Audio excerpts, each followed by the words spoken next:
Et vous, moi je vais super bien. Je tiens à remercier mes nouveaux abonnés. Merci beaucoup pour votre soutien. Donc, bienvenue sur ma chaîne, Chancenelle Love. Donc, pour ceux qui ne me connaissent pas, ma chaîne, c'est une chaîne qui donne des conseils, qui informe sur des sujets divers. Donc, voilà. Je vous invite à activer la cloche de notification pour ne rien rater lorsque je publie une vidéo. Vous serez les premières personnes à recevoir. Laissez-moi des commentaires, n'hésitez pas. Voilà, c'est la chaîne de la bonne humeur, on s'amuse ensemble, etc. Donc moi, aujourd'hui, je sais pas, j'ai envie de parler de quelque chose avec vous. Je dis non au harcèlement des enseignants dans les lycées, dans les établissements. Non au harcèlement. Je vais vous raconter un peu une histoire, ce que moi j'ai vécu. Donc mon expérience, pourquoi je parle de harcèlement. J'ai été dans un lycée dans mon pays d'origine. Je ne vais pas dire le nom du lycée ni le nom du prof, ok.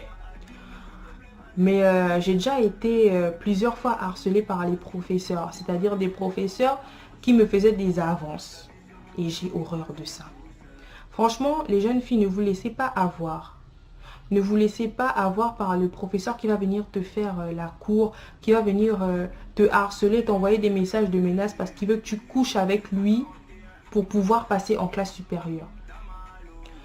Vous savez, reprendre une classe ne veut pas dire qu'on est bête. Reculer pour mieux sauter. Moi, j'ai fait 2 fois la classe de première et quand je suis arrivée en terminale, j'étais une bombe. J'ai tout arraché et j'ai eu mon bac. Donc, ne pensez pas toujours que redoubler, c'est une honte ou c'est la fin du monde ou que c'est un échec. C'est un échec, pardon, autant pour moi. J'ai déjà, en classe de seconde, j'ai un prof, il m'a dragué. J'ai jamais cédé. Parce que quand je suis arrivée au lycée, j'ai eu des principes. Je me suis dit, moi, jamais de la vie, un prof, il va me coucher parce que je veux passer en classe supérieure, parce que je veux obtenir des bonnes... Non, jamais de la vie. Une fille, elle a des principes. Et moi, je me suis toujours dit, je ne vais pas salir mon nom, salir le nom de ma famille. Cet homme-là, il est professeur. Il a une femme à la maison, il a une vie, il a des enfants. Toi, tu es une jeune lycéenne et tout, il va venir te coucher. Et parfois, après, ce qui se passe, il t'aide même pas. Parfois, il t'aide même pas. Ou il va te harceler, il va t'envoyer des messages pour t'affaiblir, commencer à te dire oui, si tu couches pas avec moi, si tu refuses, tant pis pour toi, tu vas redoubler, machin. Et moi, en seconde et en classe de première, j'ai subi ces choses-là. Je vous jure, j'ai vécu ça.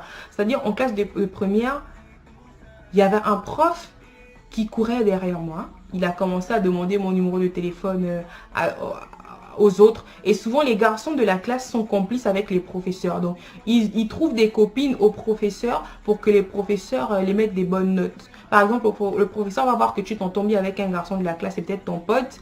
Il va venir vers toi, il va venir vers lui pour dire, bon, écoute, arrange-moi le bise avec ta pote et tout petit. Et puis, ta moyenne à assurer et tout, tu auras un 18 et tout. Et le gars, il va venir convaincre la fille, il va venir tout faire pour que la fille puisse aller sortir avec le professeur. Mais moi, je dis ça. Je dis que ce n'est pas bien. Vous vendez vos sœurs, vous encouragez vos sœurs à se vendre pour, pas intellectuellement, mais en vendant leur corps pour pouvoir avoir des notes. Vous ne les aidez pas. Vous ne les aidez pas. Donc moi, franchement, c'est un message que je lance. Franchement, arrêtez. Arrêtez parce que c'est pas comme ça que vous allez avancer dans la vie. C'est pas comme ça que vous aurez un bagage intellectuel dans vos têtes. Si tu reprends, c'est pas grave. Peut-être que tu n'avais pas le niveau. Peut-être que c'était pas ton année. Tu vas pas aller coucher avec un prof juste parce que tu veux passer en classe supérieure pour un petit 10. Tu vas aller te souiller Pour un petit, tu vas te donner à quelqu'un avec qui tu ne pourrais même pas t'imaginer te donner juste parce que tu veux passer en classe supérieure, juste parce que tu vas avoir un petit 10. Tu vas aller te vendre ton corps. Une femme, elle ne vend pas son corps comme ça. Il faut se donner de la valeur. Il faut se battre dans la vie et dire, moi, si X ou Y a pu, pourquoi pas moi? Moi, j'ai fait de la 6e en terminale.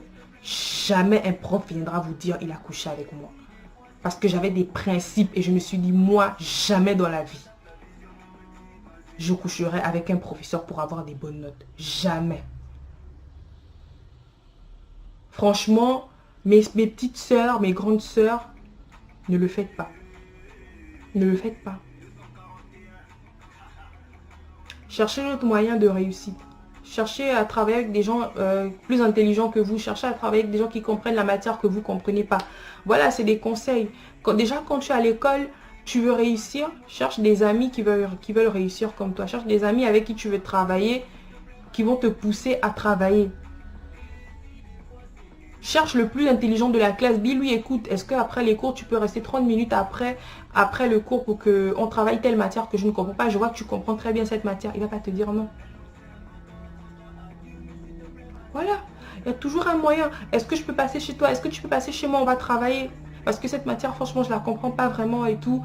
Et peut-être que tes parents ou toi, vous n'avez pas forcément les moyens de te prendre des profs de soutien.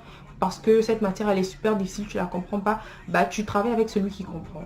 Après les cours, vous organisez même des groupes de travail après les cours. Une classe qui veut réussir, c'est une classe organisée. Donc, il y a toujours un moyen de réussite. Donc, franchement, moi, je n'encourage pas ça. Un professeur, il n'a pas à venir harceler son élève pour qu'elle puisse coucher avec lui parce que monsieur il veut profiter de son métier. Je suis professeur, les élèves filles elles vont courir derrière moi parce que ils en ont rien à foutre, hein. Ils te couchent là, tu es en terminale, il y a une petite qui couche en terminale, il y a une petite qui couche en première, il y a une petite qui couche en seconde, il y a une petite qui couche même en quoi, en troisième, en seconde, je sais pas, même dans les petites classes. Moi je vais vous raconter une histoire. J'étais en classe de 5e, j'étais encore toute petite, hein. Je venais de rentrer au collège. 5e, je vous dis. J'étais dans les 12-13 ans seulement. Et un papa, un prof de mathématiques, je ne vais pas sortir son nom, je ne vais pas donner le nom de l'établissement. Je faisais les cours de soutien en maths en dehors du lycée avec lui, avec d'autres élèves de l'établissement. On allait chez lui. Ce prof, pendant qu'on fait les devoirs, il m'écrivait des petits mots sur des journaux. Tu es belle, tu es jolie. J'étais qu'en classe de 5e. Il ne savait pas qu'il me traumatisait. Hein. Mais ça, je ne l'ai jamais dit à mon père. Je ne l'ai jamais dit à mes parents. Parce que on sait souvent dans les établissements, les proviseurs, ils protègent leurs enseignants. Le proviseur, il ne va jamais dire l'élève a raison, mon enseignant a tort. Et je ne voulais pas en arriver là. Je ne voulais pas en arriver à un conflit entre l'école et mes parents. Donc, je fermais ma bouche. Mais je vous jure que cet enseignant-là, à chaque fois qu'on faisait des cours, il m'écrivait des petits mots. Il cherchait à m'inviter. J'étais qu'en 5e, j'étais une gamine de 12 ans, s'il te plaît. C'était un papa de, je sais pas, 45, 12 ans, 45 ans, mais attends. Et je vous dis 45, peut-être qu'il avait plus, hein. Parce que je ne connaissais pas son âge, mais c'était un papa, quoi. C'était un monsieur d'un certain âge, professeur de maths. Et moi, franchement, depuis cette classe, je me suis dit, moi, il me dégoûtait tellement que je me disais, mais comment ce prof-là, il peut penser venir me draguer, moi, une gamine de rien du tout, mais je le trouvais tout simplement dégueulasse. Et moi, ça m'avait révolté. Je me t'ai dit, depuis ce jour, moi, jamais de la vie, un professeur, il va me toucher. Et même, il a fait en sorte que les professeurs me dégoûtent. Il a fait en sorte que les professeurs me dégoûtent, les professeurs de lycée me dégoûtent, tout simplement parce que lui, j'avais 12 ans, j'étais en classe de 5e, une gamine de rien du tout, et lui, il me faisait des avances. Est-ce que vous imaginez, est-ce que vous réalisez un peu, je sais pas si vous captez un peu le truc en fait. Donc, voilà, moi franchement, moi j'encourage mes petites sœurs à faire les bons choix. À mes grandes sœurs de faire les bons choix. Reprendre une classe ne veut pas dire que tu es bête, ne veut pas dire que tu es ma boule. Reprendre une classe veut dire tout simplement que tu n'avais pas le niveau ou que tu avais des manquements et peut-être qu'il faut que tu fasses une deuxième année pour bien assimiler ce que tu n'as pas assimilé autrefois. Moi, j'ai fait 2 fois la classe de première. Quand je suis arrivée en terminale, j'étais une bombe. J'ai eu mon bac direct. Donc, voilà. C'est le message que je voulais partager aujourd'hui avec vous. Je suis Chancenelle Love. Rejoignez-moi sur mes réseaux sociaux. Abonnez-vous et je dis non au harcèlement.